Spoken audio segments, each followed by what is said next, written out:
But he said to me, "My grace is sufficient for you, for my power is made perfect in weakness. Therefore I will boast all the more gladly about my weaknesses, so that Christ's power may rest on me." 2 Corinthians 12:9.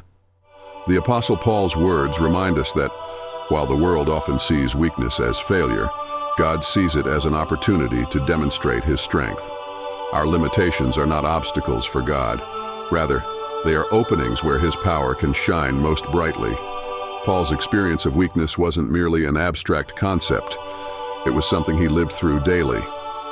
In 2 Corinthians 12, Paul describes a thorn in his flesh, a struggle he prayed 3 times for God to remove. But instead of removing the thorn, God reminded Paul of His all-sufficient grace. This thorn serves as a reminder that our weaknesses, whether physical, emotional, or spiritual, don't disqualify us from God's purposes. Instead, they allow us to lean more fully on Him and to experience His strength in ways we couldn't on our own. Acknowledging our weaknesses requires humility. James 4:10 says, "Humble yourselves before the Lord, and He will lift you up." Humility is essential for spiritual growth because it shifts our focus away from self-reliance and toward dependence on God. When we admit that we are not capable on our own, we make room for God's strength to work in us and through us.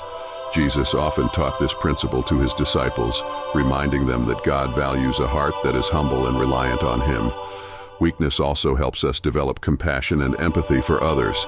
In Hebrews 4:15, we are reminded that Jesus, our high priest, was tempted in every way, just as we are, yet He did not sin.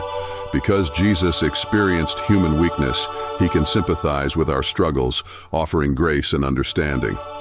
Similarly, when we recognize our own limitations, we become more understanding of others' weaknesses and are better equipped to offer encouragement and support. One of the most profound aspects of finding strength in weakness is recognizing that God can use our limitations to accomplish His purposes. 1 Corinthians 1:27 explains, "But God chose the foolish things of the world to shame the wise.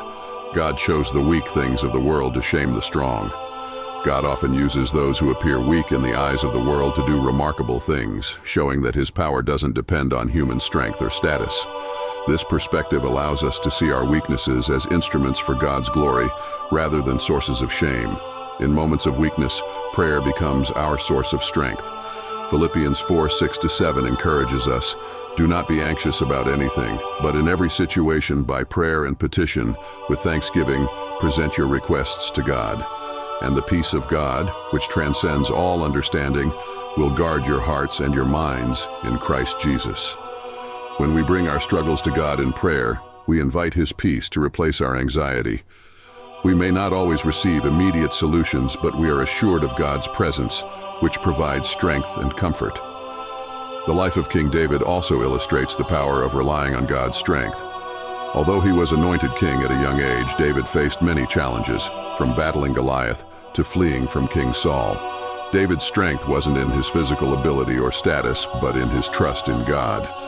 In Psalm 18:1-2, he writes, "I love you, Lord, my strength. The Lord is my rock, my fortress, and my deliverer."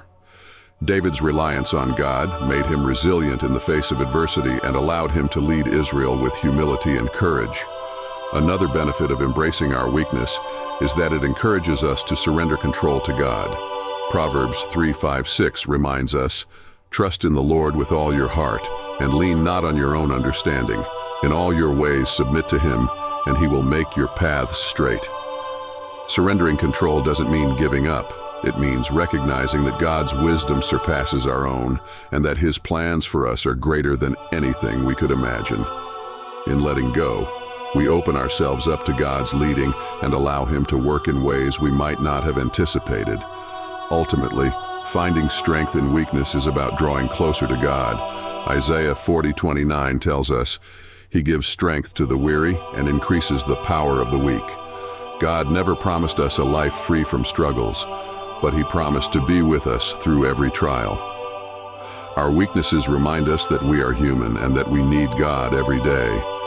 They are opportunities for us to experience His grace more fully, to grow in our relationship with Him, and to bear witness to His strength in our lives. In conclusion, embracing weakness isn't about admitting defeat. It's about discovering a deeper dependence on God's strength. When we recognize our limitations, we open the door for God to work powerfully in our lives. By relying on His strength rather than our own, we find the necessary to go on.